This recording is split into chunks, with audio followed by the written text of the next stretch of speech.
Are Liverpool bad champions? Hey guys, Fletch here, bringing you another Fletch Talks video, and this video is going to be concerning the comments made by Sky Sports pundit and former Manchester United player Roy Keane regarding Liverpool's current title defence, where he labelled Jurgen Klopp's side as being bad champions. Keane's comments, of course, a topic of debate over the past couple of weeks, as he stated that Liverpool's current season displays them as being bad champions and that it could possibly be another 30 years before the Reds win another league title. Of course, the context there is that Liverpool last season went on to win the Premier League title in what was a very impressive and very consistent season for the Reds for the first time in 30 years. Now, being labelled as being bad champions is a bit of an oxymoron, as, you know, you're still champions at the end of the day, you're just not very good at so-called defending it. But as it's proven in recent years, it's been very difficult to prove. Just ask anybody, with the exceptions, of course, of Pep Guardiola several years ago, Jose Mourinho, Sir Alex Ferguson, so on. But many other teams and managers have tried, many teams and managers have failed.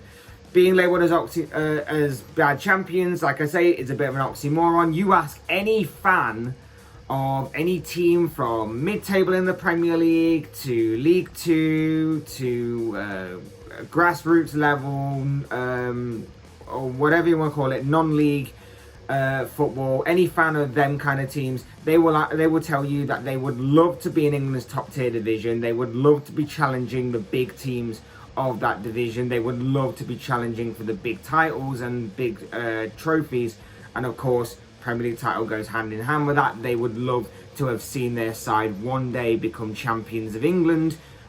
Of course, anyone would, simple as that. And then after that, defending it depends on how they've been.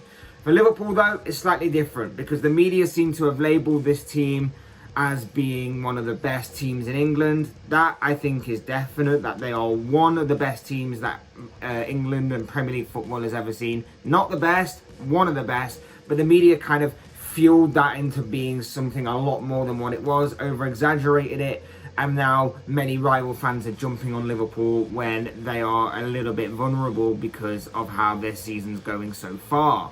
In regards to how their season's going so far, well, last season at this stage, Liverpool had 70 points. This stage of the season, in this campaign, Liverpool have 40 points. That is a drop-off of 30 points from last season to this. And that is why the comments have come out that Liverpool are bad champions. But I have to ask, is context being missing from this debate? Because I certainly think that there is a lot more to this debate than meets the eye, and it's context that is missing and the key to maybe finding a bit of an answer.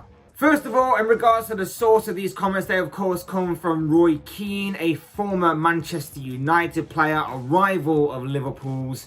And, you know, overall, he knows what he's saying. He believes in what he's saying. He has built up a bit of a punditry reputation, or a persona, that he says it how it is. He speaks his mind. He doesn't filter his words or sugarcoat his words. He will say it how he sees it. And he knows what he's saying here. Like I say, he knows that his comments here and his words will trigger and annoy certain Liverpool fans. And let's face it, there are more extreme and more irritable fans out there than what I am, because let's face it, I've sort of taken the bait with these comments, and that's why I'm doing this video. But I guess I guess I've sort of taken the bait, like I say, but there are going to be more people that will take it more and go to more extreme rants, shall we say, than I am. And, you know, on the flip side, his words will also have pleased rival fans like Everton fans, Manchester United fans in particular, because of course he used to play for them. Them fans will mainly be very happy with his words and will be excited, and they will be pleased with his comments upon hearing about a rival. Secondly, I believe that whilst he believes his own words, the whole entire argument needs to be put into context, and I think his words are particularly harsh when you do so. Yes, Liverpool's season hasn't been as consistent or as impressive as in the past couple of seasons. Last season, of course, like I mentioned, they managed to win the Premier League title by being the most consistent team in England. Head and shoulders above everybody else, ending a 30-year wait to finally lift the Premier League title once again. And then, of course, the season before that, Liverpool put together another very consistent title challenge. But, of course, they missed out on a single point behind Manchester City. City accumulated 98 points. Liverpool accumulated 97. A points tally that in any other league season would have seen the Reds triumph in the Premier League. But of course, that season it wasn't to be. There was a silver lining though, in the sense that Liverpool did manage to go on and win a trophy. Of course, they managed to pick up their 6th Champions League triumph, their 6th Champions League trophy by, of course, beating Tottenham in the final.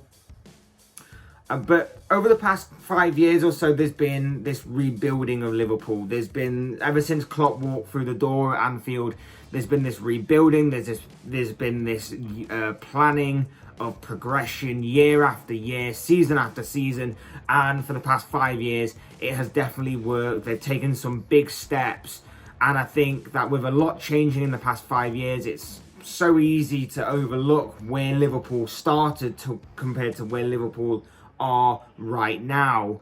And you know, when you also can put it into more context, when you consider that the money that's been spent and the caliber of players that were originally brought in, to how they've progressed and grown and evolved to the players of today.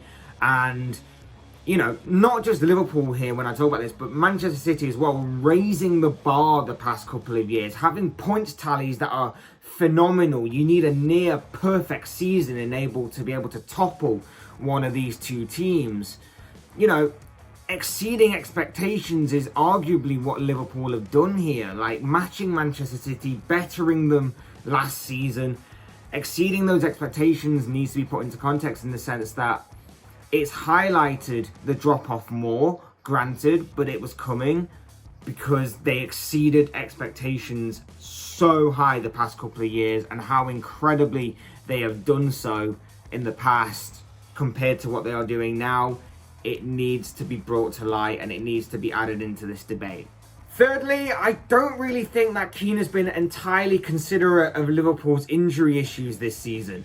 It's a story that's been well documented throughout the campaign of Liverpool's injury concerns, and rival fans are probably sick and bored of hearing about it. But you cannot ignore the fact that without a regular and consistent back four that consists of their best defenders, Liverpool haven't looked the same side this season.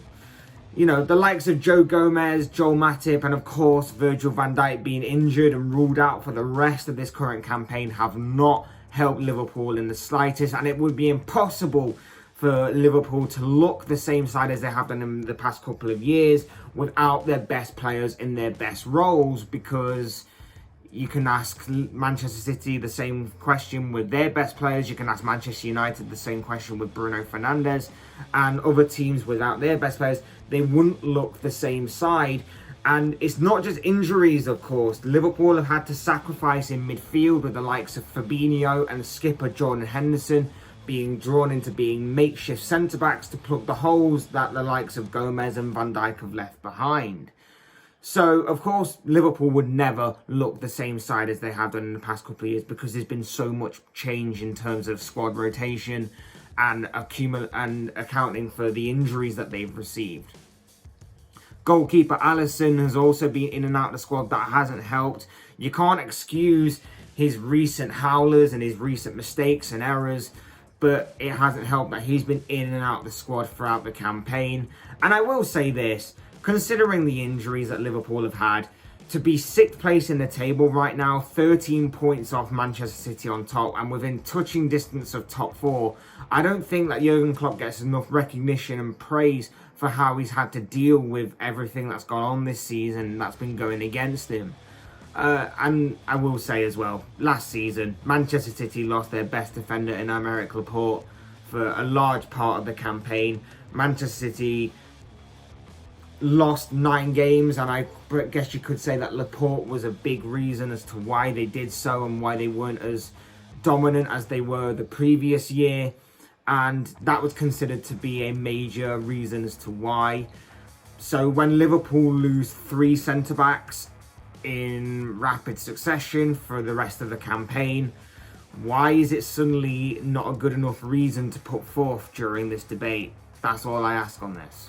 And just before you all say to me, well, how come your forward three haven't been as injury prone this season as the rest of your squad, or your forward three has remained the same, or any kind of argument regarding the forward three of Mohamed Salah, Roberto Firmino and Sadio Mane, I would like to point out that yes, I will admit that they haven't been as firing on all cylinders as they have been in previous seasons. They haven't been as consistent or in top form, despite Mohamed Salah being the Premier League's top goal scorer this season.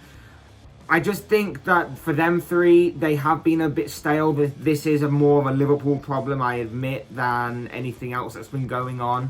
They have been a little bit stale. They have been a bit overworked, I would say. But I would also like to point out that whilst they do need freshening up, these three, with the exception of lockdown last year, haven't really had much of a break in terms of pre-seasons in recent years, because they've had long campaigns with Liverpool, and then they've gone on to do various international football tournaments or whatever it may be with their respective countries that have all added up and all added to the legs. So I think there is fatigue there, as Jurgen Klopp was saying recently in an interview about why the forward three and our attacking options have been somewhat limited in recent games.